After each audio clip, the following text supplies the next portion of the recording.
Hello guys, আসসালামু আলাইকুম। সবাই কেমন আছেন? আজকে দুপুরের মেনুতে আছে গরম ভাত, আর আছে ডিম আলুর তরকারি, ভাজা ডিমের, আর সবুজ শাক, লেবু, কাঁচামরিচ। এখন দেখা যাক আমার হাজবেন্ডের খাবারটা কেমন লাগে। খেয়ে দেখো আর বলো কেমন হয়েছে খাবার।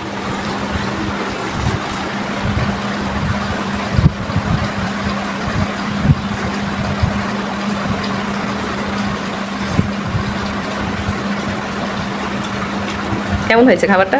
খাবারটা খুবই সুস্বাদু। আমার গৃহিণী যে কোনো কিছু রান্না তৈরি করলে খুবই স্বাদ হয়। আমি খুবই খাবারটি উপভোগ করি প্রতিদিন। মজার মজার খাবার তৈরি করে আমার বাড়িয়ালি। আমার চ্যানেলটি যদি পছন্দ হয় অবশ্যই লাইক, সাবস্ক্রাইব করবেন এবং আমাদের পাশে থাকবেন। আমরা আরও ভিডিওটি দিব আপনাদের মাঝে।